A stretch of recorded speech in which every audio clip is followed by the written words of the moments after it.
Chers auditeurs de Radio Courtoisie, bonjour et bienvenue dans cette nouvelle édition de notre émission. C'est avec plaisir, c'est avec un plaisir tout particulier que je vous accueille aujourd'hui pour un rendez-vous exceptionnel placé sous le signe de la science, de la liberté de penser et du débat sans concession. Permettez-moi de vous présenter notre invité du jour, le professeur Didier Raoult, une figure incontournable de la médecine et de la recherche française, microbiologiste, d'ailleurs c'est Didier Raoult, microbiologiste de renommée mondiale, ancien directeur de l'IHU Méditerranée Infection à Marseille.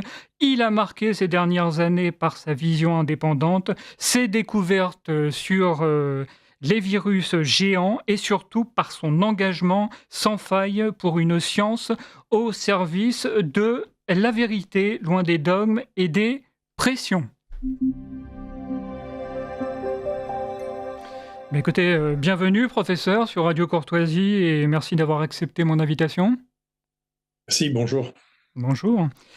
Eh bien, écoutez, nous allons commencer tout de suite avec le diagnostic de cette, on peut bien le dire, folie générale, symptôme d'une gestion politique du Covid.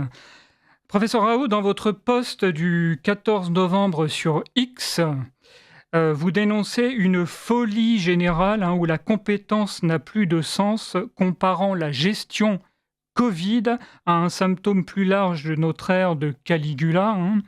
Quelles leçons concrètes tirez-vous de cette crise pour anticiper les prochaines épidémies, comme celles liées aux variants ou aux maladies émergentes?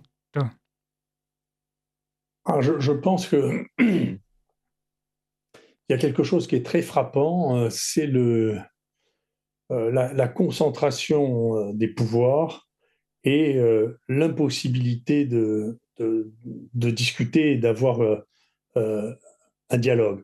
C'est Mmh. très intéressant parce que finalement, en l'appliquant plus ou moins, mais notre civilisation, aussi loin qu'elle remonte, remontait à Socrate ou Platon, ou Mmh. remontait euh, à Hegel, si vous voulez, la dialectique, c'est-à-dire ça veut bien dire, ou le dialogue, ça veut bien dire on a le droit d'avoir des opinions différentes et de se parler. Et bien là, on voit qu'on rentre dans un moment où on n'arrive plus à avoir des, euh, des opinions divergentes, on n'arrive plus à dialoguer. Il y a les rapports sont vous êtes de mon côté ou bien alors vous êtes infâme. On peut vous donner tous les noms d'oiseaux. Alors, Ouais, si vous n'êtes pas d'accord avec je sais pas quoi, ou si vous posez des questions sur tel, ça veut dire que vous êtes d'extrême droite. On ne sait pas très bien ce que ça veut dire d'extrême droite, sauf que c'est pas bien, c'est sale. Moi, je suis un peu surpris à mon âge d'être traité d'extrême droite. Ça correspond pas trop à ce que j'imaginais être le la définition de l'extrême droite, mais oui, je me maintenant doute bien, ouais. la définition de l'extrême droite, c'est je ne suis pas d'accord, alors je suis extrême droite, ou je suis complotiste, ou je suis.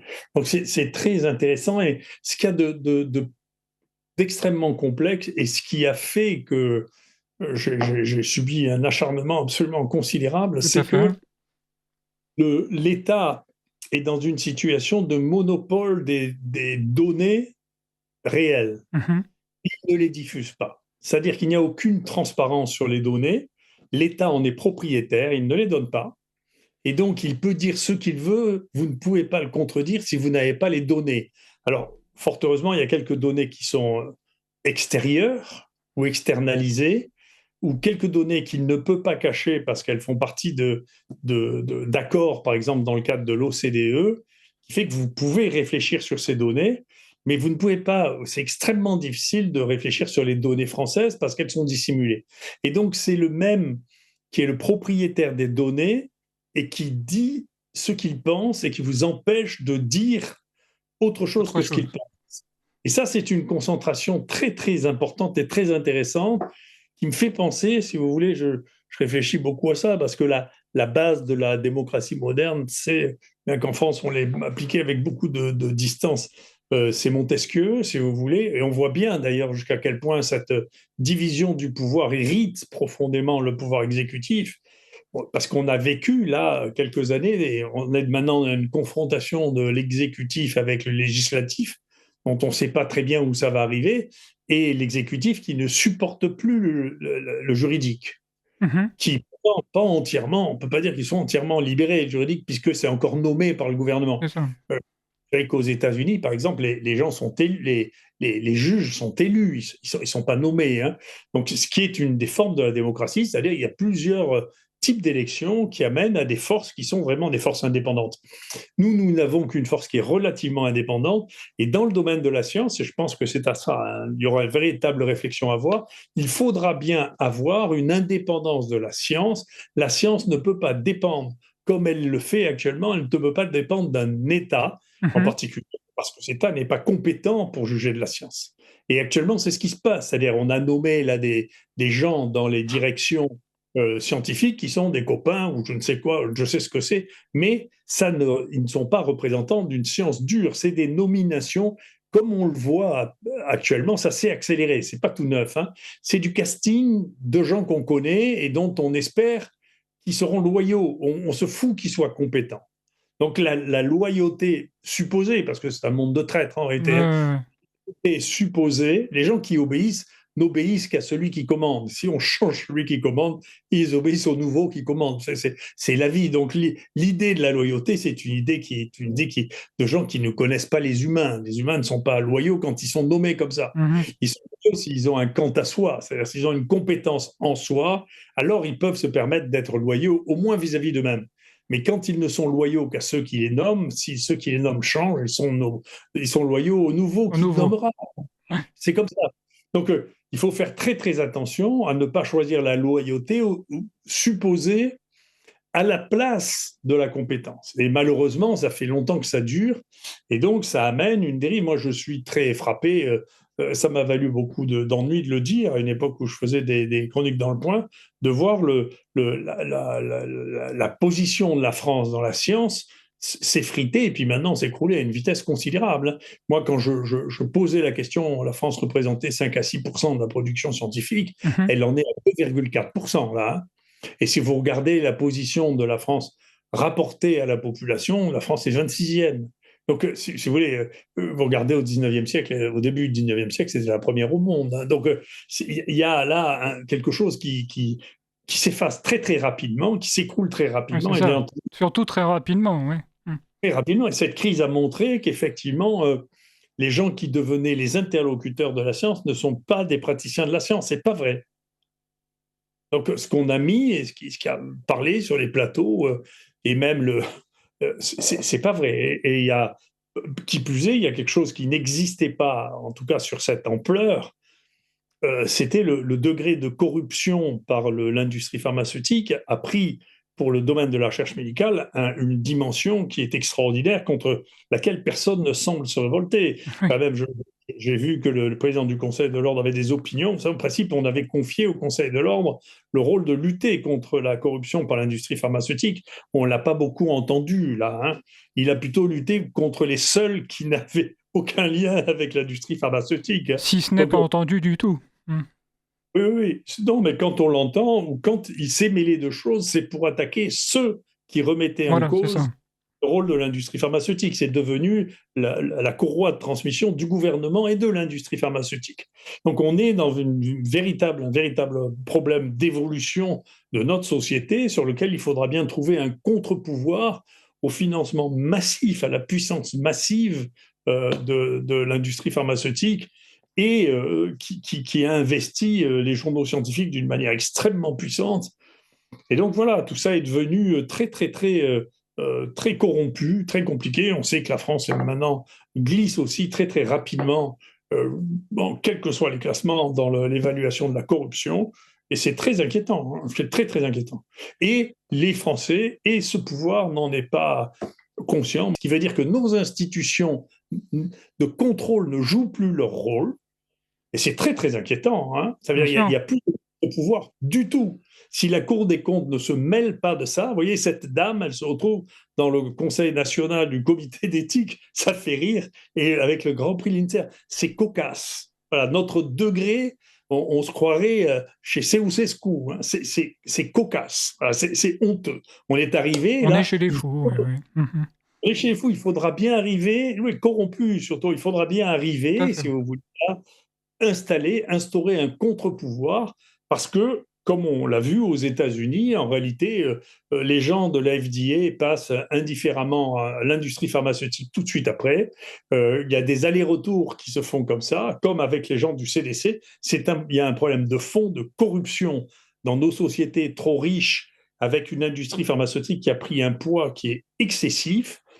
Et puis voilà, il faut bien qu'il y ait un contre-pouvoir dont j'espère qu'un jour la justice s'emparera, parce que quand vous voyez que Pfizer a été condamné 107 fois ces 10 dernières années pour des phénomènes Incroyable. essentiellement de corruption, et qu'on on continue à considérer que sa parole est d'or, si vous voulez, qu'il y a quand même au niveau de la population française une réalisation à avoir, une prise de conscience à avoir essentielle. Vous avez récemment évoqué une conférence, hein, à la Fondation Montagnier, sur, ce qu'il aurait fallu faire en cas, d'épidémie, hein. D'ailleurs, c'est disponible, j'en profite pour, le dire, disponible sur votre chaîne, hein, monsieur Raoult, YouTube. Pouvez-vous, en tout cas, essayer de résumer les 3 mesures prioritaires que vous, préconiseriez aujourd'hui, pour une réponse scientifique plutôt que politique? D'abord, il faut commencer, si vous voulez, par faire de la médecine. Hein, D'accord. C'est ce que semble avoir oublié. Vous savez, j'ai eu l'occasion de le dire, l'évolution de notre société fait que la proportion de gens qui sont dans le tertiaire, c'est-à-dire dans l'administration et qui ne sont pas dans le faire, faire, ouais. euh, est passée de 30% au début du XXe siècle à 80% actuellement. Donc, bien entendu, ces gens ont pris tout le pouvoir et ils s'imaginent que c'est eux qui savent. Et c'est ça ce qui s'est passé en médecine. C'est-à-dire que ces gens qui sont dans un ministère et qui n'ont plus vu, peut-être jamais vu de malade, ou qui en ont plus vu depuis très très longtemps et qui grenouillent pour savoir s'ils vont pouvoir passer d'un endroit à l'autre, ces gens-là pensent en réalité que les autres sont des imbéciles et qu'ils savent très bien ce Tout qu'il faut faire, savoir, oui. pensent tout savoir. Et donc, moi, je crois l'inverse. Je le croyais, c'est pas nouveau, hein, j'avais écrit ça à l'époque où, pour d'autres raisons, le Conseil de l'Ordre avait une grande confiance en moi et m'avait demandé d'écrire au moment de l'épisode H1N1 qu'est-ce qu'il fallait faire. J'allais dire, écoutez, il faut revenir aux médecins et aux médecins généralistes. Il ne faut pas organiser les vaccinations dans les stades. Vous commencez à faire quelque chose qui va casser la crédibilité des vaccins. Si vous obligez les gens à aller se faire vacciner dans les stades, vous perdrez le lien entre le médecin et la vaccination, et c'est une faute grave, y compris pour des vaccins qui sont utiles. Peu importe, ça a été considéré comme étant une agression. Et j'ai dû faire des formations post-universitaires pour dire aux médecins, c'est pas parce que le gouvernement fait des erreurs que vous devez, parce que les médecins étaient vexés par ça et commençaient à dire, c'est pas la peine de faire le vaccin.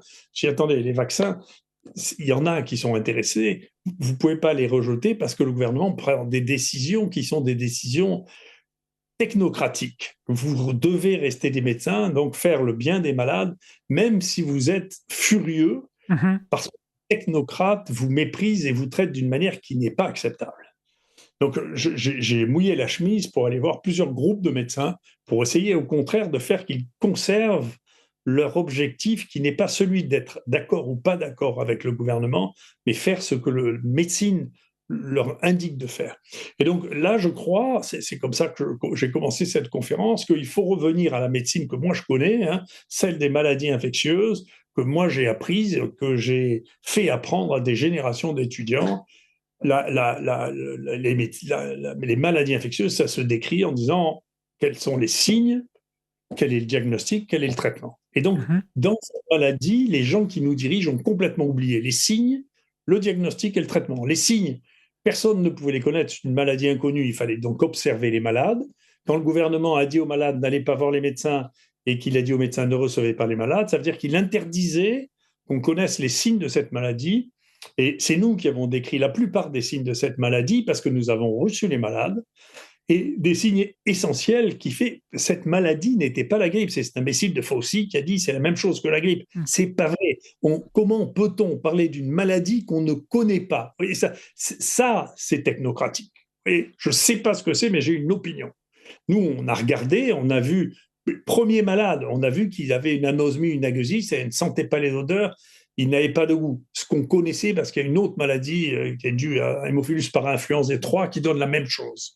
Et donc, on l'a tout de suite repéré. Ensuite, on a repéré qu'il y avait des gens qui a quelque chose qui n'est pas du tout décrit et qui n'était pas du tout décrit dans la grippe, qui était décrit dans une autre maladie, qui est l'embolie pulmonaire, des gens qui ont une hypoxie sans hypercapnie. C'est-à-dire qu'ils ont l'oxygène qui baisse, ils s'épuisent à essayer de respirer, bien que leur capacité à capter l'oxygène soit diminuée, mais ce qui fait que vous êtes essoufflé, c'est que vous avez le gaz carbonique qui monte dans votre sang. Or, dans cette maladie, au début, il ne monte pas. Et vous vous épuisez à essayer de compenser votre faible capacité à absorber l'oxygène jusqu'au moment où vous avez une détresse respiratoire, et là, c'est le temps de la réa. Donc, toutes les consignes données au SAMU par le gouvernement, qui étaient attendez d'être essoufflé avant d'appeler le SAMU, sont des consignes criminelles. Criminelles, parce que c'est le moment où c'est trop tard.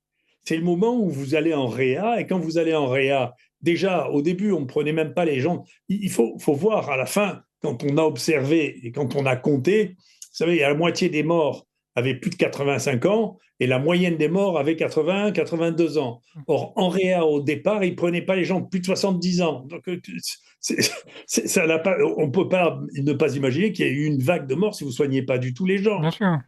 Ou si vous les soignez quand il est trop tard. Donc, ils ne l'ont pas observé. On n'a pas observé, comme ils n'ont pas observé, ils n'ont pas vu non plus les troubles de la coagulation. C'est-à-dire c'est une maladie qui donne des troubles de la coagulation, des phlébites, des embolies, mais vous ne le savez que si vous observez les malades. Ça n'existe pas dans la grippe. Vous ne pouvez pas le deviner. Ça se devine pas, la médecine. Il n'y a que les fous du ministère qui croient qu'on peut deviner ça. C'est pas vrai.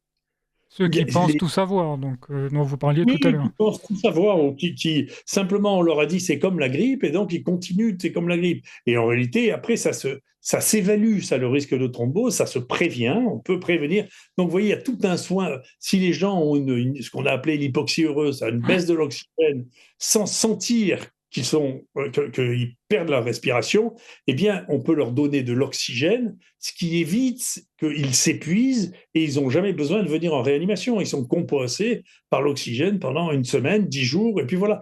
Les gens, moi, un de mes collègues qui m'écoutait, qui a dirigé, si vous voulez, toute la lutte au Liban contre le Covid, il a fait exactement ce que je dis, alors que le Liban était dans une situation désespérée, puisque l'hôpital qui faisait ça a sauté grâce au Hezbollah, bien, il faisait ça à la maison, il soignait tous les gens à la maison avec des taux de mortalité qui sont plus faibles que les nôtres. Parce qu'ils regardaient ce qu'ils avaient une hypoxie, il les traitait pour l'hypercoagulation, et quand il avait un diagnostic, il leur donnait l'hydroxychloroquine. Après, donc ça, c'est les signes. Si vous n'observez pas les malades, si vous n'avez pas les docteurs, vous ne savez pas ce que sont les signes. La deuxième, moi, je vous rappelle que c'est parce que nous avons dit ça, que les gens sont précipités dans les pharmacies pour acheter des oxymètres de pouls pour mesurer leur hypoxie à la maison, parce que les médecins ne le faisaient pas, on ne leur avait pas dit de le faire. Il y avait même des médecins qui refusaient de le faire. Donc il faut voir le degré de folie qu'on a fait dans l'abandon de la médecine. Et je confirme, d'ailleurs. Et troisièmement, bien sûr, deuxièmement, après, les signes, deuxièmement, le diagnostic. Ce pays a commencé, ça c'est un des rares pays d'Europe, a commencé à refuser de faire le diagnostic par PCR de cette maladie. Non, c'était le seul mode de diagnostic. Et ensuite, refuser de donner des normes d'évaluation de la PCR. Et la PCR, si vous n'appliquez pas les normes, j'ai des complications avec ça. Nous, on a défini les normes, on sait à peu près ce qu'elles sont. Moi, je faisais 300 000 PCR par an avant cette affaire-là. Donc, PCR, je fais ça depuis 25 ans. Donc, je sais à peu près ce qui se passe. Bien que dans un procès, j'ai eu un zozo qui m'a expliqué qu'il devait faire une PCR par semaine, ce que c'était que la PCR, parce qu'on vit un monde surréaliste. C'est-à-dire, on a des gens qui n'ont aucune compétence, ou une compétence de gamin, qui viennent vous expliquer la science. On t'entend, je reste un peu stupéfait. Mais globalement, on ne peut pas.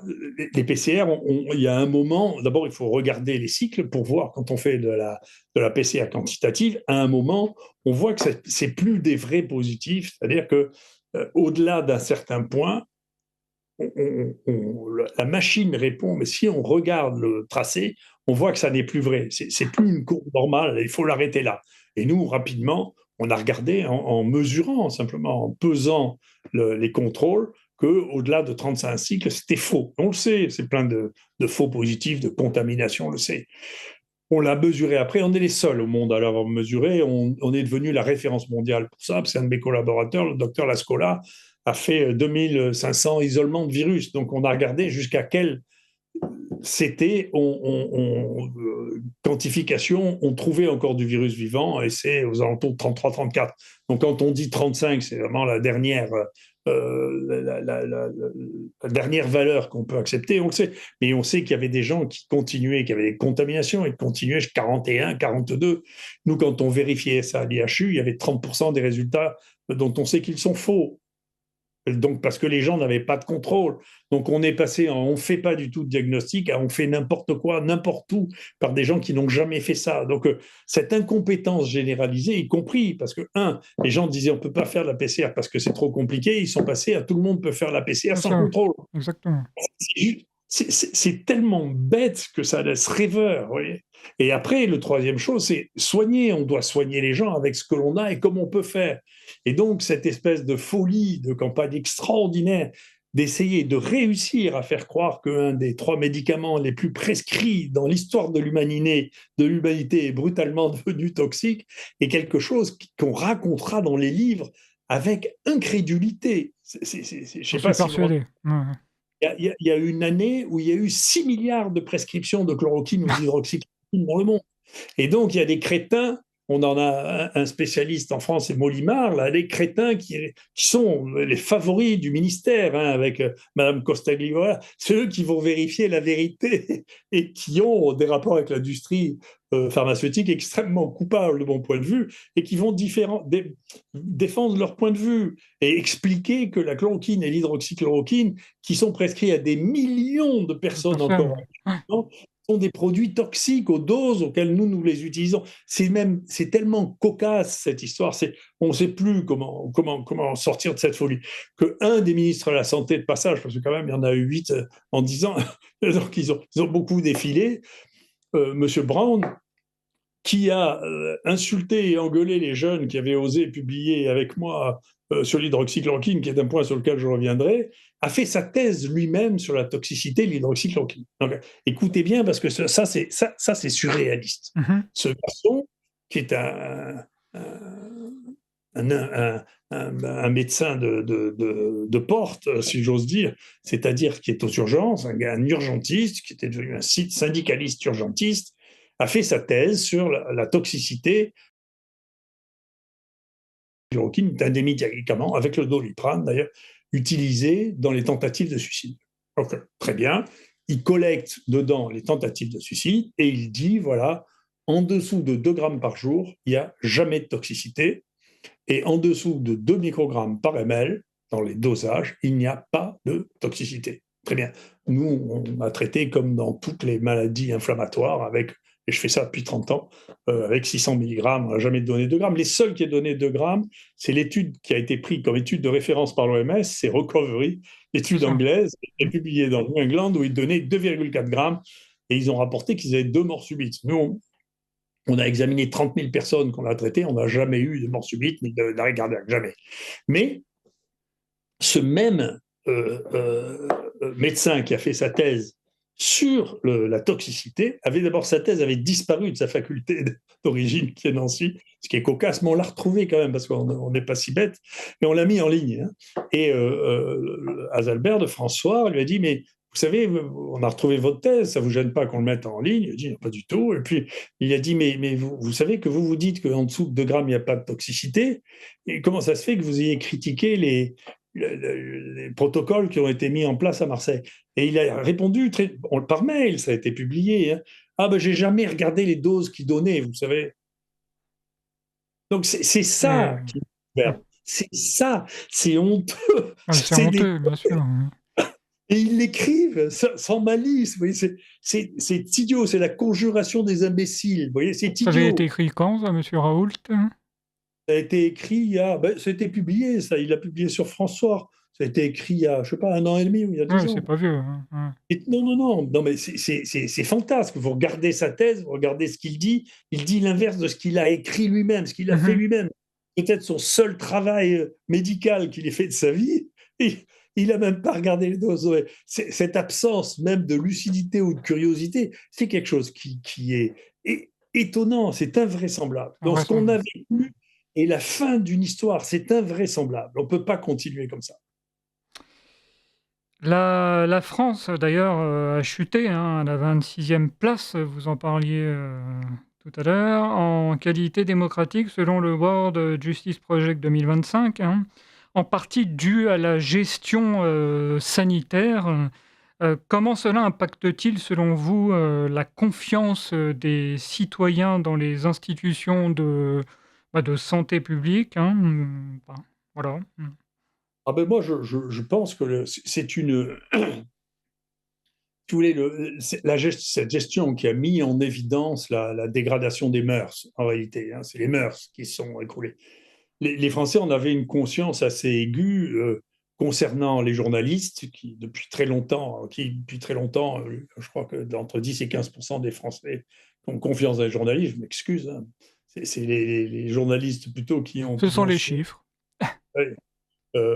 Pareil pour les politiciens. On arrive d'ailleurs à des. Si on regarde les sondages qui valent ce qu'ils valent, mais il n'y a plus un homme politique qui dépasse 50%. Tout à C'est fait. jamais arrivé, ça. C'est-à-dire que même ceux qui n'ont pas encore été aux affaires, personne n'a plus confiance. Donc, c'est très intéressant de dire, vous savez, celui qui a la meilleure cote à 35%, c'est-à-dire que celui qui a la meilleure cote de toute la France, il a un tiers des Français qui ont confiance en lui. Mmh. Enfin, donc on est dans une situation de défiance considérable.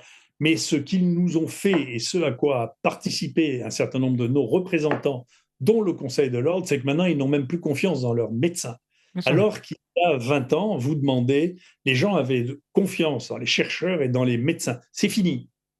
Ça aussi, ça a rejoint la défiance générale parce qu'on ne peut pas mentir éternellement aux gens sans qu'ils s'en rendent compte. Les gens croient que on va oublier toutes les bêtises qu'ils ont, mais c'est pas tellement vrai. Et puis d'autant plus que maintenant, quand même, on en retrouve la trace. On retrouve la trace des mensonges qui ont été faits sur les télévisions. On les projette. Donc c'est très intéressant. Bien qu'il y ait des efforts considérables pour effacer les données qui existaient. Par exemple, moi j'avais signalé, j'ai été frappé dans cet épisode de voir qu'aucun journaliste ne travaillait sur des données réelles. Donc beaucoup des informations que j'ai données ensuite ont été regardées. Moi je sais quand j'ai parlé d'Euromomo, il n'y avait pas un journaliste qui savait ce qu'était Euromomo. Mmh. Mais Euromomo fait glisser petit à petit et donc n'a jamais donné les données de mortalité de 2018 par exemple.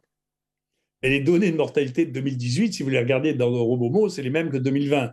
Donc ils ont pris 2019, qui est une année où il n'y avait pas eu de grippe, donc où il y a eu beaucoup moins de surmortalité, pour devenir la référence par rapport à 2020 et 2021. Mais c'est comme ça. Et si vous vous adressez à Euromomo pour avoir les données spécifiques, eh bien, Euromomo n'a pas le droit de vous transmettre les données spécifiques. Ils ne font que des analyses mathématiques et vous ne savez pas ce que cachent, vous ne savez jamais ce Mmh. que cachent les analyses mathématiques. Vous n'en savez rien. Ça se tripote, ça. Churchill disait, je ne crois qu'aux statistiques que j'ai fait moi-même. Et il est assez lucide pour ça, comme ce domaine, comme dans d'autres. Et bien entendu, ce qu'on vous dit, c'est ce qu'on veut que vous croyiez. Donc c'est comme ça, c'est intéressant. Moi, j'ai refait moi les données en revenant sur les sites, les banques de données mondiales. Et vous savez, ce qu'on voit, c'est que si vous regardez sur la période de 20 ans en France, s'il y a le moindre accident dans l'évolution de la population, il n'y en a aucun. Si vous avez une guerre, je vous assure qu'il y a un trou. Mmh. Là, il n'y a rien du tout. Et si vous regardez par tranche d'âge, vous voyez qu'il n'y a qu'une tranche d'âge pour laquelle il y a eu une augmentation de la mortalité, c'est les plus de 85 ans.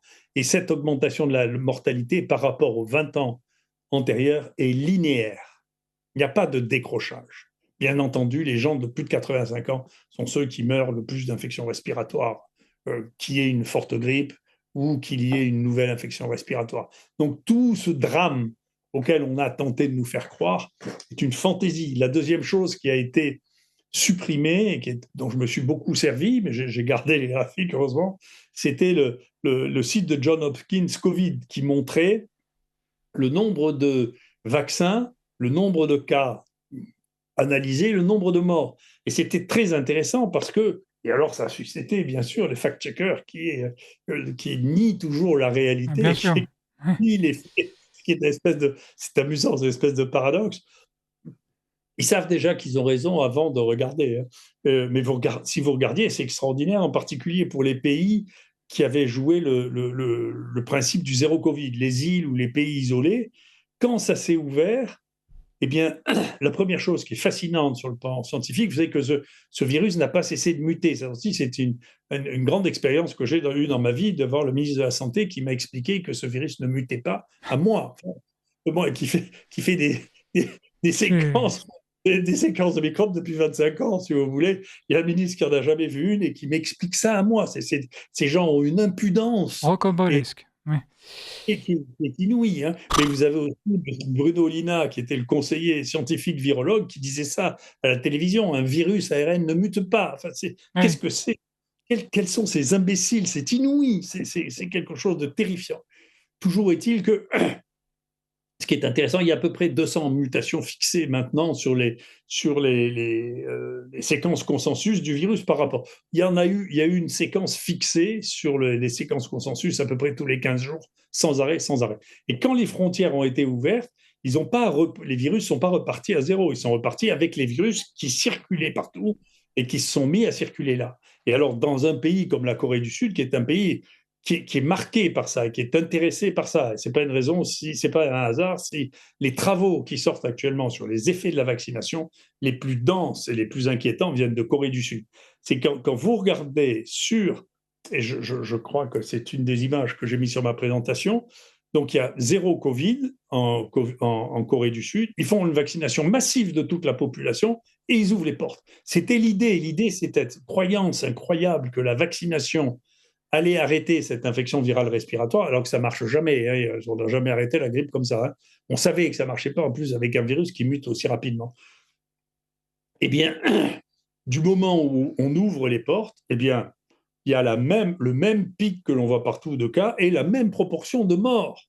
Donc, une figure suffit à dire que toute l'histoire était fausse. C'est pas vrai. Avec une figure. Mais on a fermé le site, hein, je vous le dis, hein. C'est Mmh. fini. Mmh. Vous avez gardé les images ou vous n'y avez plus accès. Donc, au fur et à mesure, bien entendu, il y a une lutte. Dès que vous avez accès à une information directe et que vous en parlez, on vous la ferme. D'accord? Donc, c'est intéressant. Pour ça, c'est pas que de la bêtise, hein, il y a une vraie organisation. Ça, Bien quand sûr, même. ouais, ouais. D'ailleurs, j'invite, les auditeurs à, bah, à regarder, hein, je crois que vous l'avez, déposé, posté sur votre, chaîne YouTube, n'est-ce pas, cette Oui, oui. conférence? Professeur Raoult, pouvez-vous Oui. expliquer ces mécanismes potentiels comme l'intégration de l'ADN, vaccinal, dans les cellules, bah, tumorales et pourquoi ces signaux n'ont pas été détectés plus tôt, bah, dans les essais courts? Ah, d'abord, encore une fois, le fantasme qui a été soulevé il y a longtemps, hein, qui est un rebond du fantasme du bioterrorisme, Mmh. puis des alertes multiples à Davos de Bill Gates, qui expliquait que c'était lui le sauveur du monde et qu'il fallait faire des vaccins en 6 mois. Moi, j'avais écrit à l'époque à son conseiller que je connaissais bien de maladies infectieuses en lui disant: «Est-ce qu'il est devenu fou? On ne peut pas faire un vaccin en 6 mois parce qu'on ne peut pas avoir suffisamment de gens et suffisamment de recul. C'est-à-dire que s'il y a des conséquences à 1 an, comment voulez-vous le faire si vous n'observez les gens que pendant 3 mois? C'est Bien pas sûr. possible. C'est un contresens, c'est pas possible.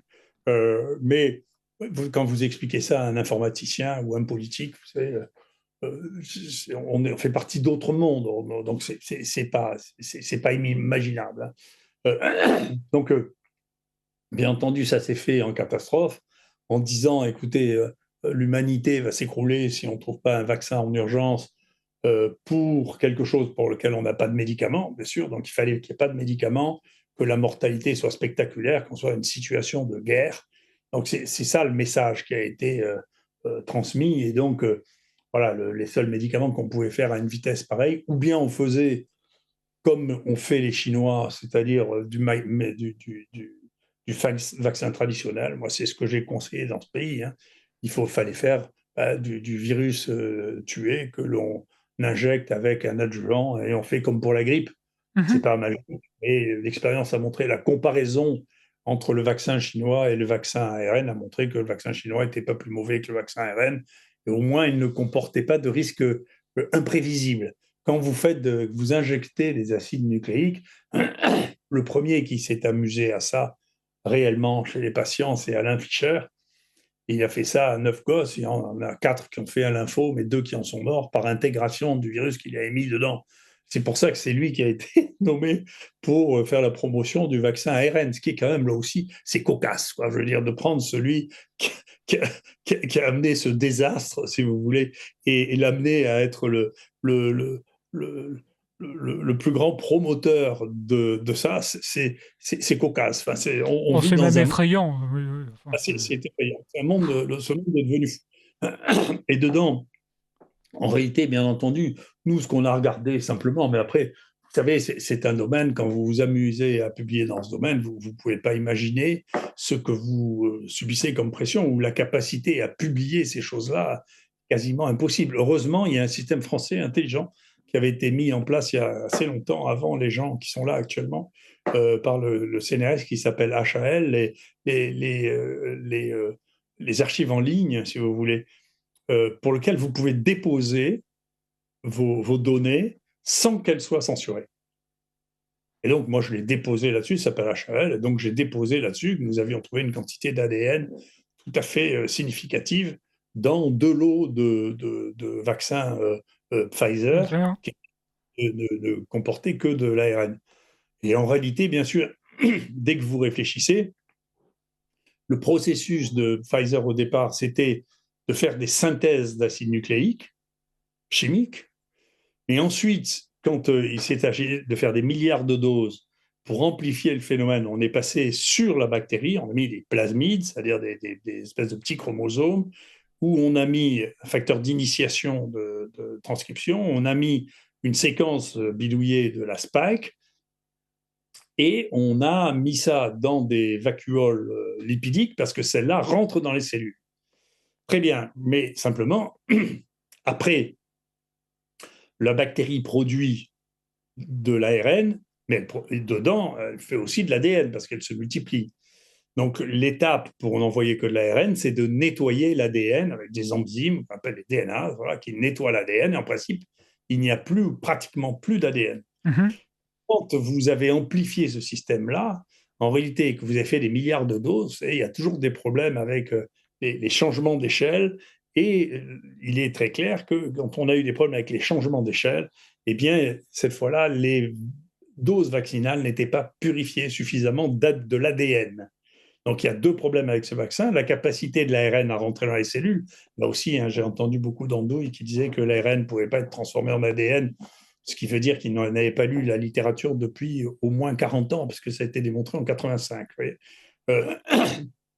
Et il y a même des centaines de rétroposons dans le génome humain qui savent très bien faire ça, qui s'appelle LIN, pour ceux qui ne savent pas. En plus, c'est intéressant parce que la SPILF, qui a des connaissances scientifiques, qui n'est pas leur métier, hein, le métier de la Mmh. SPILF, Oui. de faire des essais thérapeutiques, donner des réponses aux gens qui se posaient des questions et ils expliquaient très doctement qu'on ne pouvait pas transformer l'ARN en ADN dans une cellule humaine, ce qui est cocasse. Là, encore une fois, le degré d'ignorance qui a été véhiculé ces dernières années est quelque chose qui est stupéfiant. Voilà. Euh, Toujours est-il que, il y a effectivement un risque de transformation d'ARN en ADN dans les cellules et d'intégration. L'ADN, quand vous le mettez dans une cellule, vous savez, ça s'intègre à une très grande vitesse. Et c'est très facile d'intégrer de l'ADN dans une cellule. Moi, je sais ça, un de mes amis, un des premiers qui a montré ça, c'est Patrice Courvalin, qui est un de mes grands amis, qui était à l'Institut Pasteur, qui est celui qui a formé la jeune femme qui a eu le prix Nobel pour les ciseaux génétiques, qui est partie en Allemagne, qui ne veut plus rentrer en France parce qu'on ne peut pas travailler en France sérieusement, euh, avait mis en évidence que quand vous infectiez une cellule avec la bactérie de la peste, au bout d'un moment, vous trouviez des séquences de la bactérie de la peste à l'intérieur du génome de la cellule ST des cellules humaines, hein. Mmh. Donc, au laboratoire, de transférer les séquences d'une bactérie dans un noyau humain, c'est le b.a.-ba de la science. C'est extrêmement simple. Donc, si vous savez, je parle, c'est un travail qui a 30 ans, hein. Euh, il a même eu un prix d'une des grandes sociétés françaises dont j'étais au jury, j'ai beaucoup insisté pour qu'il ait ce prix parce que c'était une révolution conceptuelle de dire c'est aussi facile que ça de faire rentrer de l'ADN de bactéries dans le noyau humain, ce qui veut dire que ça se produit probablement tous les jours dans les cellules qui sont au contact des bactéries, probablement les cellules digestives. Et donc, et c'est ce qui se produit avec des virus aussi. On sait que le virus herpès rentre dans les cellules et que le virus d'Epstein-Barr rentre dans les cellules. On sait que peut-être 5% des humains ont une part du virus herpès 6 intégré dans leur génome qu'ils ont reçu de leurs parents. Donc ça se transmet. Donc la colonisation par des séquences virales ou bactériennes des séquences humaines ou parasitaires, hein, parce qu'il y a un Mmh. parasite au Brésil qui s'appelle Trypanosoma, qui peut aussi être transféré et ensuite transmis Transmis. de parent à enfant. Donc le génome humain est poreux aux séquences d'acide nucléique. Il faut faire attention quand on joue avec ça. Et bien entendu, ce que ça va donner, on n'en sait strictement rien, parce que pour dire la vérité, en réalité, on connaît à peu près 1% du génome. Quand on vous dit on connaît le génome humain, c'est un énorme mensonge. On connaît 1%, parce que les gènes, c'est-à-dire ce qui fait des protéines, c'est 1%. 99% est fait de séquences répétées, certains qui sont des rétroposons, dont je vous parlais, Mmh. qui peuvent faire 14% du génome humain est fait de line, de rétroposons, et à d'autres qui sont des séquences répétées de type ALU, dont on commence à voir le rôle en pathologie, qui font, il y en a 1 million de ces petites séquences répétées. Et donc, si vous intégrez des séquences là-dedans, bon, personne n'a la moindre idée de ce que ça fait. Ça joue peut-être un rôle sur la régulation, peut-être que ça fait rien du tout. Donc, avant que ça s'intègre dans un gène, c'est 1% des intégrations qui vont se passer dans les gènes. Donc, c'est totalement imprévisible. Si vous intégrez des séquences dans un génome, le résultat de ça est totalement imprévisible. Et ces études, appellent à des reproductions, hein, dans des pays, comme le Danemark, avec des registres, exhaustifs. Quelles actions urgentes recommanderiez-vous, Didier Raoult, aux autorités sanitaires, françaises pour vérifier ces liens? Et comment contrer les accusations de désinformation, pardon, qui entourent ces publications? Vous avez vu qui, je vous ai dit, qui étaient les responsables Oui, de oui, la bah, ça j'ai bien entendu, oui, oui. désinformation. C'est cocasse, ça aussi, d'aller choisir rien que cela, c'est cocasse. Donc Bah, moi, c'est je bien leur pour ça conseille, que je oui. c'est fini. Je l'ai fait pendant longtemps, donner des conseils. En réalité, une fois par semaine, quand je faisais mes émissions, je téléphonais la veille au conseiller du ministre de la Santé pour lui dire très précisément ce que j'allais faire, ce que j'allais dire, de manière à ce qu'il ne soit pas surpris, parce que je suis un citoyen de ce pays, et avant qu'il me fasse la chasse à Ouais. court, je n'avais pas de raison non plus de ne pas partager les informations que j'avais. Euh, il vient de sortir une information dont je ne sais pas si elle est vraie, qui est sortie aux États-Unis, qui est une information qui reflète probablement la réalité, qui est que le gouvernement de la Grande-Bretagne a décidé de ne pas transmettre les résultats sur la mortalité et sur la pathologie après vaccination de manière à ne pas affoler et angoisser la population. Donc, ça ne sera pas transparent. Parce qu'il ne faut pas que les gens commencent à poser des questions. Oui, ça vient de sortir, ça. On vient d'apprendre ça en Angleterre, donc vous imaginez pas qu'en France on va le faire. C'est une vraie question. On a posé la question aux Danois de savoir s'ils comptaient faire ça, ils nous ont répondu non.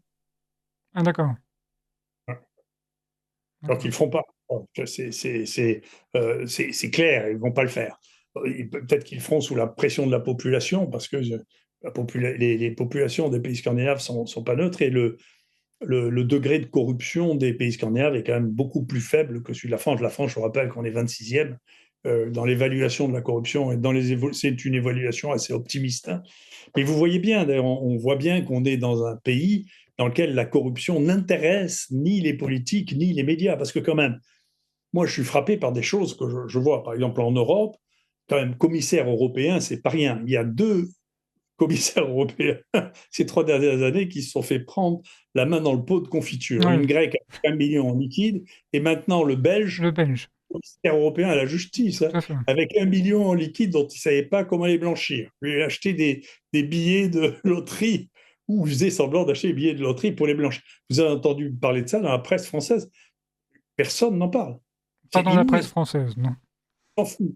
Vous avez là maintenant en, en, en Ukraine un scandale énorme, tout le premier cercle de Zelensky qui a volé 100 millions de dollars. Donc ça ne fait pas la une de la presse française en disant mais l'Europe, les commissaires sont des voyous, le premier cercle de Zelensky, c'est des voyous, on envoie des centaines de millions qui repartent instantanément dans les poches des amis de Zelensky. C'est Enfin, étonnant, hein. la- la- le désintérêt pour la corruption de la presse de ce pays est une chose qui est stupéfiante. Comme son désintérêt, d'ailleurs, moi j'ai essayé de les intéresser au conflit d'intérêts, qui est un des éléments majeurs qu'avait introduit la démocratie américaine et qu'il faut qu'elle réintroduise à un niveau beaucoup plus élevé. Eh bien, dans les premiers travaux sur les crimes en col blanc, eh bien, ça ne passe pas. Vous pouvez dire aux gens, non mais écoutez, vous ne pouvez pas parler de quelque chose, pas des gens qui vous ont donné 200 000 euros, vous ne pouvez pas avoir une opinion publique sur ce domaine-là, c'est interdit par la loi. Mais la loi a prévu de le punir, ne le punit pas du tout. Vous avez vu des gens poursuivis parce qu'ils avaient des conflits d'intérêts sur leurs recommandations thérapeutiques? Jamais. Non. Donc, on a un problème. C'est pour ça que je pense que le niveau de corruption est plus élevé que malheureusement ce qui est transcrit, parce que les gens ne sont pas informés. Le point, s'ils étaient informés au point où moi, maintenant, je suis informé, leur vision de l'état de corruption de ce pays serait encore beaucoup plus négative, serait plutôt à la 50e place. Mais déjà à la 26e place, c'est un peu gênant de voir qu'on est derrière l'Uruguay, le Qatar, les Émirats arabes unis. Quand même, c'est des gens, on se foutait de leur gueule il n'y a pas si longtemps en disant que... et on n'est pas très loin des premiers pays africains, hein, dont on pensait, dont tout le monde rigolait en disant que c'était que les crapules. Exactement, ouais. Je ne sais pas, les crapules, là, actuellement, on voit où elles ont migré, hein. Vous parliez tout à l'heure d'ailleurs de Bill Gates, au-delà des vaccins, ARN et ADN, hein, vous critiquez l'influence de figures justement, bah, comme Bill Gates, on en revient, et l'OMS sur les essais accélérés. Comment imaginez-vous une régulation, cher professeur, plus indépendante des vaccins pour, éviter, bah, de tels risques à l'avenir? Oh, vous savez, ça va se faire en soi. La défiance vis-à-vis de l'OMS, y compris dans les pays africains, actuellement est très très grande. Donc, Mmh. les pays africains se sont rendus compte, parce que quand vous avez le directeur de l'OMS, c'est un Éthiopien, d'accord. Ce type, il a bouffé de la chloroquine toute sa vie. Et quand il supprime du jour au lendemain toutes les expériences dans le monde, il ne faut plus les faire parce que la chloroquine, ça tue 10% des gens qui en prennent. Si vous voulez quand même, si vous ne vous rendez pas compte que c'est un gros menteur, en Afrique, tout le monde a compris quand même, parce qu'en Afrique, tout le monde connaît la chloroquine quand Oui, même, hein. oui, Donc, enfin, vous ne pouvez pas faire croire ça aux Africains. Personne ne l'a cru là-bas, hein. Donc, qu'un Africain véhicule ce message, si vous voulez, c'est la preuve d'une corruption terrible. Mais ce qui n'est pas étonnant, les 4 premiers financeurs de l'OMS étaient 2 sociétés de Bill Gates, une société de réunion de l'industrie pharmaceutique et les États-Unis qui sont sortis. Donc maintenant, les 3 premiers financeurs de l'OMS ont à voir avec un conflit d'intérêts absolument massif. Donc, si vous voulez, c'est celui qui paye qui décide. Il ne faut pas non plus me raconter la vie. Moi, je la connais depuis très longtemps, hein. Donc, celui qui paye décide. Voilà, c'est comme ça. Celui qui a le pouvoir ou celui qui paye. Voilà. Le pouvoir physique ou le pouvoir de l'argent. Donc, il y a un véritable problème. J'en sais rien. Il faudra bâtir sur ces ruines quelque chose de nouveau dans lequel qui ne sera pas devenu comme c'est devenu. Vous savez, pour vous donner un exemple, que moi, parce que je connais bien l'OMS, hein, mon père travaillait pour l'OMS à l'époque où c'était une institution digne, je parle des années 60. Moi, j'avais ouvert un centre collaborateur OMS que j'ai fini par abandonner, si vous voulez, quand j'ai eu 3 ou 4 fois l'occasion d'aller travailler avec eux. Ça n'est pas sérieux.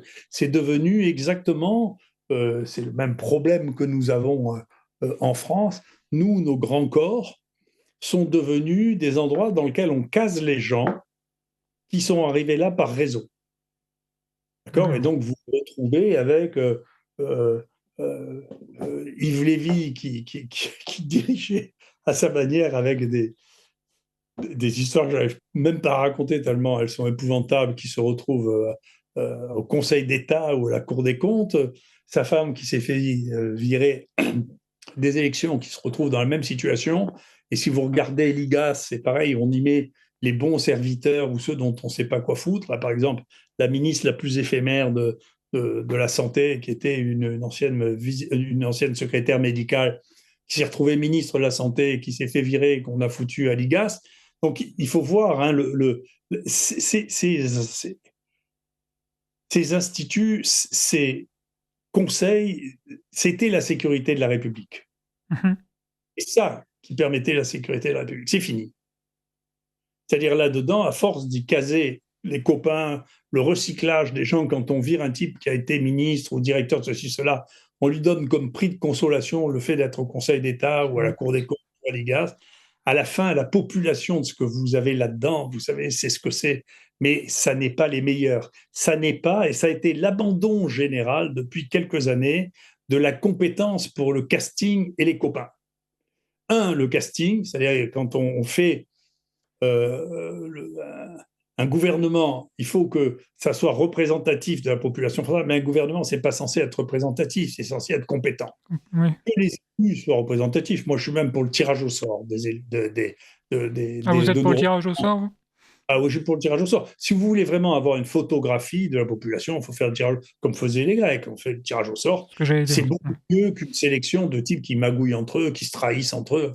Si vous êtes tiré au sort, vous dépendez pas de quelqu'un, vous risquez pas de le trahir, vous êtes tiré au sort. Et puis voilà. D'accord. Et puis on peut imaginer des tirages au sort par niveau successif, faire un tirage au sort pour les municipales, et puis ceux qui ont fait correctement leur travail, eh bien, ils peuvent participer à la loterie du tirage au sort pour les départementales, les régionales, et puis ensuite pour l'Assemblée nationale, et on peut monter comme ça.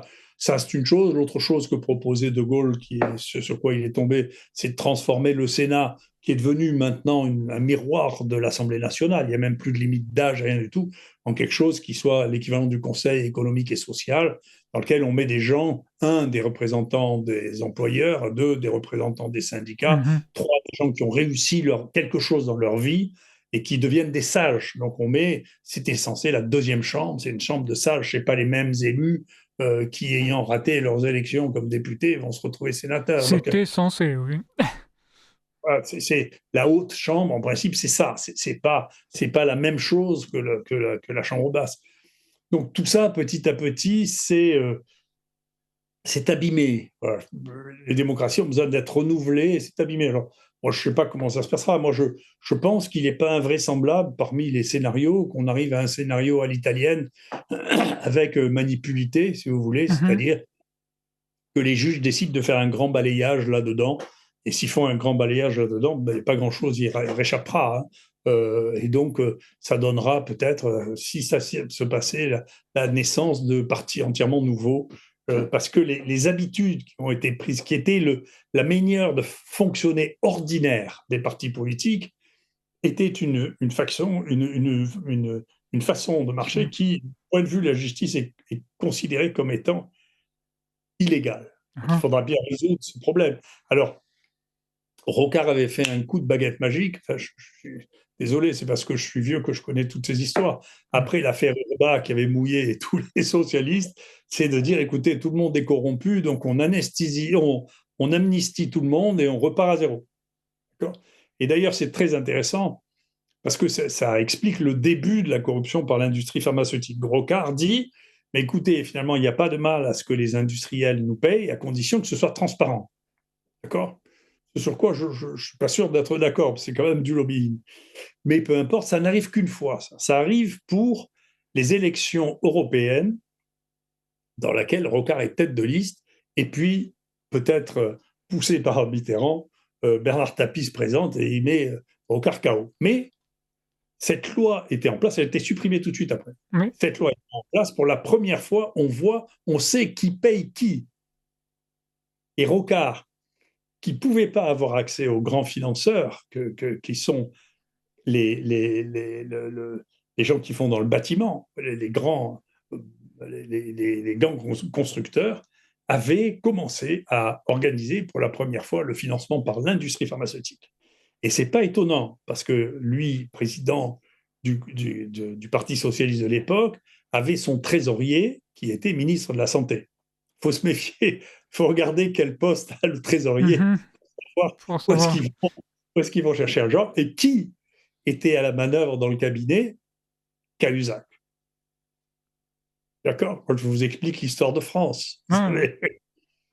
Moi, je le sais parce que quand ils sont partis et que c'était Durafour qui lui a succédé, un des personnages les plus importants du cabinet, qui était mon ami, qui s'appelait Cano, m'a raconté tout le montage. Je le sais donc depuis cette époque-là, vous voyez.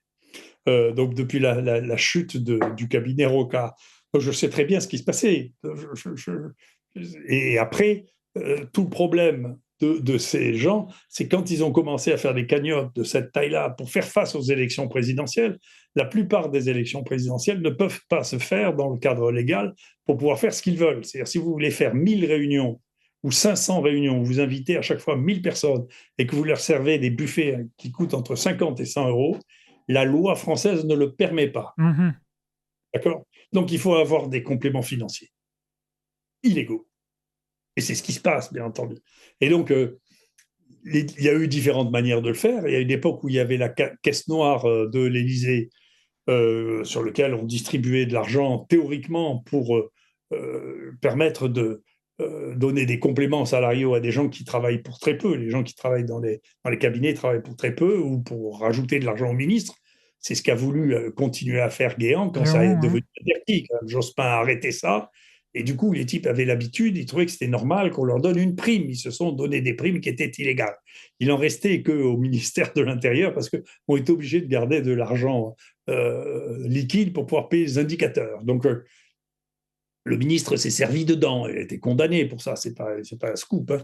Mais pour les autres, bien entendu, on sait que, je sais pas, Barre avait pris une partie majeure de ça pour se payer une villa. Voilà. On sait que Chirac avait une quantité de liquide qui venait de ça, de la caisse de Matignon ou de l'Élysée. Vous voyez, donc tout cet argent liquide qui a été supprimé, il a fallu le substituer par quelque chose. Et alors, ça pouvait être, comme pour Balladur, les rétrocommissions sur les ventes d'armes, qui étaient aussi en liquide. Ça a pu être de multiples fonctionnements. Vous voyez, donc, je ne connais pas le détail de l'affaire libyenne, de ce qui s'est passé ou pas, mais cette soif d'argent supplémentaire, et parfois, quand elle ne sert pas, ce qui était le cas de Balladur, puisque Balladur n'est pas arrivé au deuxième tour, il n'a pas pu dépenser ces sommes absolument colossales. Ça. Ensuite, les gens ne savaient plus qu'en faire. On suspecte que c'est M. Balkany qui les avait quelque part et qui essayait de blanchir cet argent, mais c'est des sommes. Il faut faire partie de la mafia pour réussir à blanchir des dizaines de millions. Ça, c'est pas facile. Il faut avoir un casino ou quelque chose. Et donc, on s'est retrouvé face à des situations où les gens ne savaient pas comment les blanchir. Donc, il y a un véritable problème là, qui n'est pas nouveau, qui n'a pas été résolu. Je ne sais pas si la prochaine législature fera à nouveau une amnistie générale pour dire maintenant ça suffit, allez, maintenant on va être honnête. Mhm. C'est possible. Mais en tout cas, la dernière fois, ça n'a pas marché. Voilà. La dernière fois, c'était Rocard qui a fait ça et ça n'a pas marché. Donc, l'amnistie générale, on voit que Biden a pris la leçon. Lui, il a fait même qui n'était jamais arrivé, il a fait même une amnistie par anticipation. C'est ça. Alors, c'est nouveau, ça. C'est avant même qu'il soit attaqué, il a bien fait parce que aussi est un voyou. Donc, il a amnistié, tout en disant qu'il n'y a pas de raison de l'amnistier, mais il a amnistié quand même avant qu'il commence à être attaqué, ce qui est quand même un sommet. Donc, on voit bien, on est dans une situation là qui est une situation. Il a amnistié son fils. Donc, le pouvoir peut amener à avoir des comportements qui sont tout à fait inouïs en termes de morale et en termes de droit. Voilà. Professeur Raoult, vous vous positionnez comme un rempart hein, contre cette terreur institutionnelle et vous vous décrivez humblement hein, comme un crin de dégain.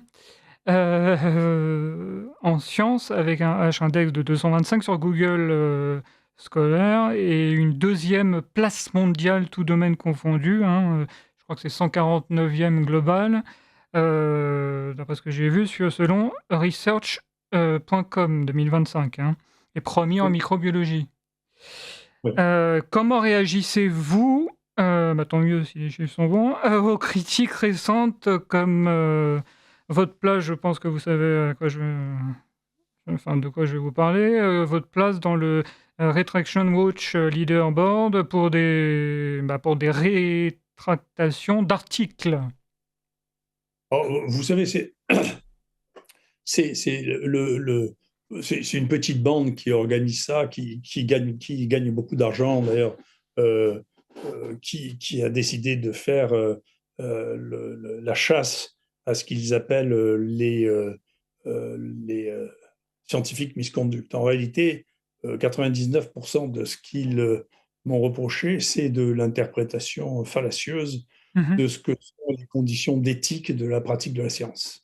C'est pas donc ça met absolument pas en cause la qualité de ma science. Nous, quand on envoie des trucs qui sont de la vraie science en faisant des analyses très très précises par microscopie électronique, on voit bien que c'est pas dupliqué, c'est pas les mêmes. Simplement, vous n'avez pas les outils pour voir que c'est pas les mêmes. Donc on peut dire que c'est lunaire.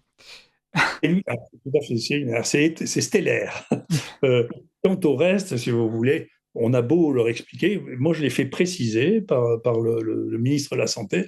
Il se trouve que nous on a fait beaucoup de travaux, c'est ceux qui ont été très attaqués, toujours par la même big, parce que elle voulait travailler sur le microbiote, mais comme c'est une très mauvaise scientifique, elle est rentrée dans une start-up qui a été attaquée parce qu'ils trichaient. Donc, et elle a été fermée, qui s'appelle Ubiome.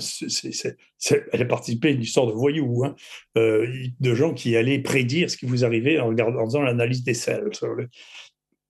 Et comme on était les leaders mondiaux de l'étude du microbiote, parce qu'on a été les premiers à faire la culture massive des bactéries, des déchets humains, il se trouve que les déchets humains, depuis le code justinien, c'est pas hier, hein, repris au code Napoléon, les déchets n'appartiennent à personne.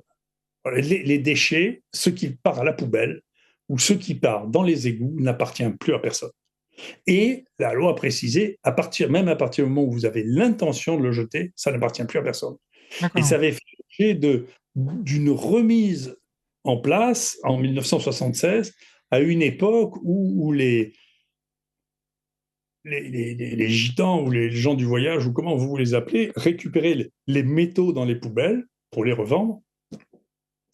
Et les gens qui traitaient les ordures, c'est vrai que c'était un marché phénoménal, crapuleux à un point absolument invraisemblable. Le traitement des ordures, c'était extraordinairement crapuleux. C'est comme l'histoire de Gomorrah, c'est pareil. Hein, donc ça rapporte un pognon absolument fou, hein, le traitement des ordures. Et donc ceux qui traitaient les ordures étaient furieux contre ça, mais il a été réaffirmé, si c'est dans la poubelle, et tant que c'est une poubelle qui n'est pas la propriété de quelqu'un, cette poubelle-là, ce qu'il y a dans cette poubelle n'appartient à personne. Donc pas moins aux gitans que à ceux qui les revendent par ailleurs. Et donc, moi, j'ai fait repréciser à un de ces ministres, est-ce que vous considérez que les études sur les déchets humains font partie de la recherche médicale? Et il m'a répondu tout à fait officiellement, c'est au journal officiel, les déchets humains ne font pas partie de la recherche médicale, donc on n'a pas besoin d'avoir de comité d'éthique, de comité de protection des personnes, ça n'est pas de la recherche médicale. Mais les gens de ce petit groupe de manipulateurs, là, de peuple pire, disent, écoutez, il devrait y avoir des comités d'éthique, ils envoient ça à des journaux qui sont plus ou moins malfaisants, qui jugent avec ce qu'ils ont, parce que vous savez, ceux qui sont responsables de l'éthique dans les journaux scientifiques, c'est pas des grands scientifiques. Hein. Et ils disent, ah ben non, vous n'avez pas la règle que nous voulons, nous. Et on dit, mais montrez-nous la règle que vous aviez au moment où on vous a Mmh. envoyé les papiers. Et ils ne nous les envoient pas. Donc c'est de l'arbitraire pur et simple qui est intéressant parce que, vous savez, tout est dans tout. Le problème des publications scientifiques, il est dans le même problème qu'en tout le monde. Vous savez bien que Kennedy, actuellement, a d'abord Parler. commencé par le groupe Nature, hein, qui est un groupe dont vous savez probablement qu'un des êtres les plus influents dans le groupe Springer est un repris de justice qu'on connaît bien en France, c'est Xavier Niel, condamné à 2 ans de prison après avoir été emprisonné pour suspicion de proxénétisme aggravé, qui est le directeur du Monde aussi, hein, et qui fait partie du conseil d'administration et qui est actionnaire de Springer Nature, si vous voulez. Et donc, je ne sais pas, je ne veux pas rajouter plus de malice qu'il est nécessaire. Je trouve Mmh. qu'il y a une coïncidence intéressante. Voilà. Euh, En tout cas, c'est pas. Moi, je ne crois pas que ce sont les repris de justice accusés de proxénétisme qui vont m'apprendre la morale, hein. Je me débrouille sans eux. Et donc, je vais continuer à me débrouiller sans eux. Et je m'en fiche un peu.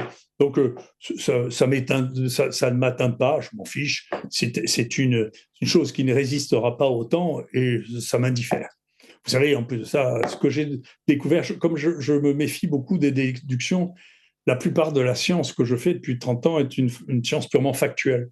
C'est-à-dire, par exemple, pour les microbes, on a décrit sous l'impulsion de ce que j'ai commencé à faire, c'est-à-dire les séquences, la culture, il y a des choses qu'on est seul au monde à être capable de cultiver comme microbes, la séquence et la publication et la mise à disposition de ces données. Vous savez, on a probablement découvert entre, je sais pas, 25 et 30% de toutes les bactéries qu'on trouve chez l'homme, qu'il s'agisse de pathogènes ou de commensaux. Tout ça, c'est factuel, c'est déposé dans les banques, le génome y est séquencé. Après, ce que disent les gens sur on avait fait un papier dans un des journaux de nature qu'ils ont rétracté parce qu'il n'y avait pas le comité d'éthique pour les sels qui venaient du Niger. Il n'y avait pas un seul comité d'éthique dans tout le Niger à l'époque. Les autorités nigérianes ont eu beau leur expliquer, il y avait le président de, de l'université qui avait participé à la thèse de la jeune fille qui a fait ça, il y avait le directeur de l'hôpital qui ont écrit en disant mais il n'y avait pas de comité d'éthique, ça n'existait pas au Niger à cette époque-là. Mhm. Ils l'ont rétracté quand même. Non, ils s'en foutent. Ce qu'ils voulaient, c'est le rétracter. Après, qu'est-ce que vous voulez que je vous dise il y a une espèce de folie là qui les a pris, qui permet d'attaquer absolument n'importe qui. Nous, ça nous a tellement amusé qu'on a regardé, si vous voulez, l'épreuve de titre de la fille qui était la directrice de l'ANSM, Mhm. l'Agence nationale de la sécurité du médicament, qui nous persécutait. Elle a écrit un seul papier dans sa vie. Et dans ce papier, il y a de l'expérimentation humaine, vraiment, cette fois-là, et elle n'a pas de comité d'éthique. D'accord? On lui a demandé d'expliquer. Elle n'a jamais Incroyable. répondu. Un seul papier qui ne correspond pas à l'éthique française. Moi, je ne parle pas de l'éthique internationale, Ouais, parce que les ouais, celles, français. nous, on est dans les clous pour la France. Pareil, le conseiller de la ministre de la Recherche, Madame Retailleau, qui est devenue maintenant directeur adjoint de l'APHP, on a regardé son informatique. Il faut faire attention quand on joue à ça, que les autres soient pas capables de faire la même chose avec vous. Et on a regardé, on a demandé, mais dites, vous avez fait là, des prises de sang supplémentaires pour faire un travail, vous n'êtes pas passé par un CPP, vous n'êtes pas passé par un comité d'éthique, vous n'êtes pas passé. Comment ça se fait? Il n'a jamais répondu. Et donc, c'est lui qui nous persécutait quand il y a Mme Retailleau. Donc, il faut faire attention, si vous voulez, à qu'est-ce qu'on reproche, pourquoi on leur reproche, et pourquoi, quand on fait ce type de reproche, moi je sais ce que font ces gens. Hein, j'ai porté plainte contre eux pour harcèlement, pour cyberharcèlement. Il y a un de ces fous qui a envoyé 100 000 tweets, et il y en a un autre qui en a envoyé 50 000 avec des trucs pornographiques, menaçants. C'est des fous, c'est une bande de fous. Euh, mais on a porté plainte contre eux, on verra bien ce que ça donne. Mais cela étant, ce qu'ils font, c'est à chaque fois qu'ils font ça, après, ils persécutent les éditeurs en leur écrivant tous les jours. Ils ont persécuté, moi, mon président d'université, en disant comment vous faites pas ça. Ils ont fait une conférence de presse en disant il faut envoyer Monsieur Raoult en prison parce qu'il n'a pas demandé de comité de protection des personnes pour analyser des selles Ouais, anonymisées. d'accord. C'est des fous. Et donc, peu importe, il n'y a pas de raison que ça ne soit pas fou, tout est devenu fou. Donc, Vous, dans un autre, domaine, vous saluez, Grokipédia d'Elon Musk, comme un contre-pouvoir neutre face à la calomnie, subventionnée, excusez-moi, de Wikipédia. Comment l'IA, pourrait-elle transformer la validation scientifique, professeur Raoult, en évitant les biais des médias, contrôlés par l'État? je ne sais pas. Si vous voulez, d'abord, moi, je suis toujours, c'est comme ça que quand on a commencé notre entretien, moi, je suis toujours pour avoir deux sons de cloche. Mmh. C'est bien. Je ne trouve pas que je suis contre le monopole, toujours. Voilà. Donc, le monopole de la pensée, c'est une folie. Et c'est un domaine qui est extrêmement facile à attaquer par les groupes de pression, qui soient financés ou qui soient passionnels. Mmh. D'accord? Parce qu'il n'y a pas que il y a la foi aussi. Et il y a des gens qui sont tellement sûrs qu'ils ont raison que vous ne pouvez pas savoir ce qu'ils ont fait. Puis il y a des gens qui n'ont pas de sens. Dans les gens qui nous ont beaucoup attaqués, il y a des gens qui n'avaient pas. La plupart sont des scientifiques ratés, si vous voulez, qui n'ont plus de sens dans leur vie et donc ils trouvent un sens là en se prenant pour des justiciers, si vous voulez. Et plus rien, comme ça fait des groupes, ça fait des clusters de gens s'entraînent les uns les autres, qui est une chose qui est banale, qui est, qui est très bien décrite maintenant, qui fait des militants, si vous voulez, sûrs de leurs droits. Et donc, ceux-là, vous imaginez pas ce qu'ils peuvent faire sur un site comme Wikipédia. Il y en a 2 ou 3 qui se mettent. Vous retrouverez dedans des fact-checkers, des vérificateurs de Wikipédia. Et dedans, vous avez des choses. Moi, je me fiche un peu je regarde pas ce qu'on dit de moi sur Wikipédia, je le fais bien d'ailleurs. Mais je sais qu'à un moment, il disait des choses qui sont ahurissantes sur le plan juste de mon état civil.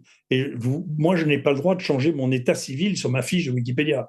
Il Eh faut que oui. ce soit. Vous voyez, vous n'avez pas le droit de dire, mais écoutez, mais c'est pas vrai, la date de naissance, c'est pas vrai, ou c'est pas vrai que j'ai tant d'enfants, j'en ai tant. Oui,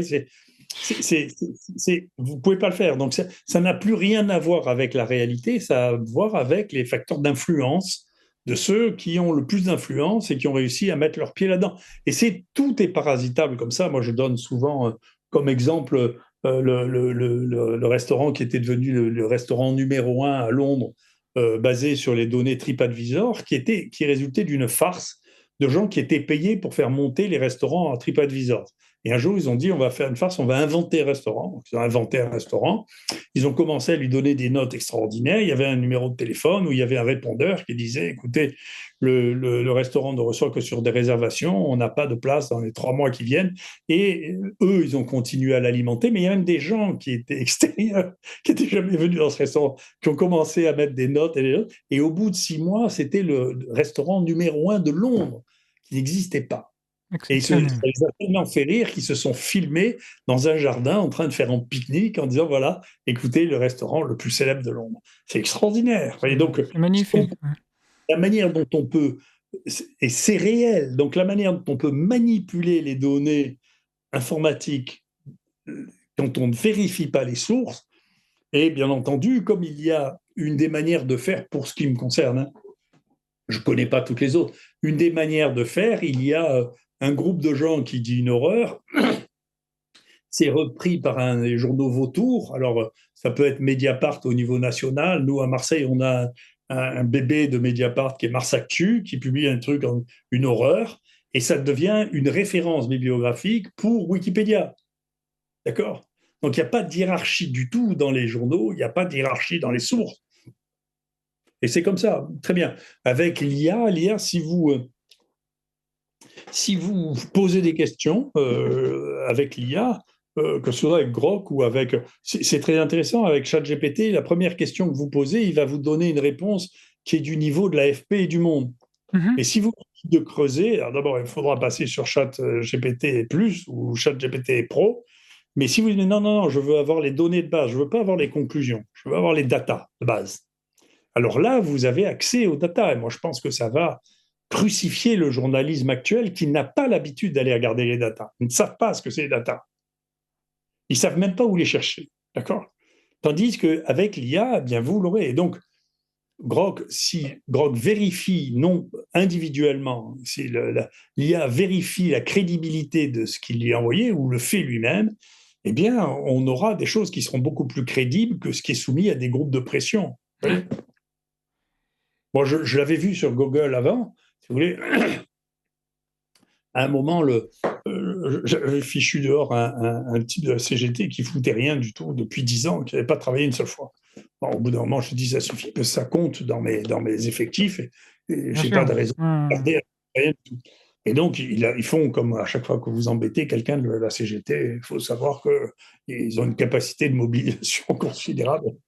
Et donc, bien entendu, il passait une horreur sur Mars Actu que tout le monde citait, et donc on disait l'IHU avant l'histoire du Covid. Hein. Et donc, j'ai un ami qui m'avait dit, écoute, voilà, il faut que tu t'adresses. Moi, ça m'est déjà arrivé, pareil, avec la CGT. Donc, je me suis adressé à une boîte que tu payes, alors, départ, 5 000 euros, 10 000 euros, qui a 500 adresses mail, et tu lui dis les 2 ou 3 trucs que tu veux qu'il cite, et il le cite, et tu vas voir que tu vas remonter, ces données-là vont remonter dans Google pour passer devant ceux de la CGT. C'est tout triché. Il suffit de payer. Bon. Et donc, moi je sais sur Google, quand je cherche quelque chose, j'ai l'habitude de faire des bibliographies, je fais que ça depuis 45 ans. Et je sais que si vous voulez trouver quelque chose sur Google, usuellement, je dois faire 6 à 7 pages de Google pour commencer à trouver une information qui a un sens. Ouais. Je vais vous donner un exemple qui n'a rien à voir. Je suis allé en Grèce parce que je voulais voir le tombeau qui a été retrouvé intact, qui n'a jamais été violé, de Philippe de Macédoine, le père d'Alexandre. Tout l'or qu'il y a là-dedans. C'est un des rares tombeaux avec celui de Toutankhamon dans lequel tout a été conservé. C'est extraordinaire. Et puis la ville qui est à côté est Thessalonique. Je suis arrivé à Thessalonique, mais écoutez, je ne pouvais pas imaginer que la Grèce était arrivée à cet état de délabrement. Il y avait probablement de 30 et 40% des magasins qui étaient fermés, tout était couvert de tags. Les gens sont tous dépressifs, mal habillés. Enfin, c'est inouï. La ville est dans un état de délabrement inouï. Donc j'ai regardé sur Internet, mais il y a quelqu'un qui le dit, ça. Je regarde, je ne le trouve pas. Partout, il dit c'est une ville merveilleuse, c'est extraordinaire. Et au bout de la 6e page, comme d'habitude, aux 7e page, il y a un type sur un blog qui dit, écoutez, je suis allé à Thessalonique, c'est inouï, l'état de cette ville est juste absolument incroyable, qui décrivait exactement ce que j'ai décrit. Mais il a fallu en passer par 6 pages entières de Google de mensonges. Ouais. Et donc, c'est très très difficile d'avoir de l'information reliable si vous n'avez pas l'habitude. Moi, je donne des cours de bibliographie à mes étudiants. J'ai donné des cours tous les ans pendant des années pour savoir comment faire une bibliographie exhaustive, qu'est-ce qu'il faut regarder, les bases de données qu'il faut regarder. Il faut regarder plusieurs parce qu'elles trichent, les bases de données. Tout est susceptible de tricher. Mais l'IA peut-être trichera aussi. Mais en tout cas, si vous la forcez à aller regarder les données de base, pas les analyses, les données de base, eh bien, vous pouvez travailler. Moi, j'ai fait ça, encore une fois, je vous dis, pour le Covid, j'ai travaillé avec ChatGPT qui m'a demandé de télécharger des données mondiales sur la santé, et puis j'ai sorti un travail sur un de mes trucs qui est tout à fait contre-intuitif, qui est, vous savez, l'espérance de vie est une chose qui n'existe pas. C'est un modèle mathématique qui est un déconnage. Je m'amuse souvent, d'ailleurs. Enfin, je me suis amusé récemment à faire ça en demandant à une assemblée de gens qui m'écoutaient. Je crois que je l'ai fait d'ailleurs dans ma conférence que j'ai mis online en disant, écoutez, est-ce que vous connaissez l'espérance de vie des Français au 19e siècle? Qui dit 40 ans, 50 ans. Je leur dis, mais est-ce que vous êtes fous? Les gens ils sont tous morts. Donc, ils n'ont pas d'espérance de vie du tout. Ce dont vous pouvez parler, c'est de leur durée de vie, de leur longévité, mais pas de leur espérance de vie. Ça n'a pas de sens. C'est même un paradoxe inouï. Et donc, je me suis posé la question au moment du Covid, quand les gens disaient, ben voilà, en France, l'espérance de vie en 2020, 2021 a reculé de 8 mois, puis elle est redevenue normale en 2022. Alors, aux États-Unis, ils disaient 2 ans au début. Parce que vous savez, je n'ai pas la science infuse. Moi, c'est quand je me pose une question, quelque chose qui me paraît invraisemblable, que je commence à travailler, essayer de comprendre ce qui se passe. Et à creuser. Et à creuser. Et d'un coup, je dis, mais c'est impossible, parce que moi, je sais que c'est les gens de plus de 85... La moyenne des morts, elle a 81, 82 ans. Comment l'espérance de vie des gens qui ont 5, 10, 20, 40, 50 ans peut être modifiée par un événement sporadique qui n'a tué que des gens de plus de 80 ans? C'est pas possible, ça peut pas raccourcir leur espérance de vie. Alors déjà, l'espérance de vie, ça veut rien dire. C'est une spéculation sur l'avenir, ça n'a pas de sens. Mais ça a encore moins de sens que tout. Alors, j'ai compris comment ça se construisait. C'est une chose extrêmement complexe. L'espérance de vie, ça sert à comparer la situation historique et géographique. Mais ça, c'est biaisé parce que l'espérance de vie est terriblement biaisée par le taux de natalité et par les enfants. Si vous avez des enfants, la durée, la longévité, qui est la seule chose réaliste, diminue puisqu'il y a des enfants qui meurent. S'il n'y a plus d'enfants, qu'il n'y a que des filles, eh bien, la longévité est plus longue. Ça va de soi. Donc, si vous voulez avoir des comparaisons, eh bien, vous faites une formule mathématique où vous comparez le taux de mortalité de chaque tranche d'âge, vous reconstituez tout ça avec un bidouillage et vous inventez l'espérance de vie qui ne veut rien dire. Donc moi, je me suis intéressé à l'âge de la mort. la longévité. Et donc, j'ai regardé ce qui s'est passé depuis 20 ans. Qu'est-ce qui se passe depuis 20 ans? Eh bien, savez-vous ce qui s'est passé pendant cette période dramatique de guerre monstrueuse qui allait décimer la population?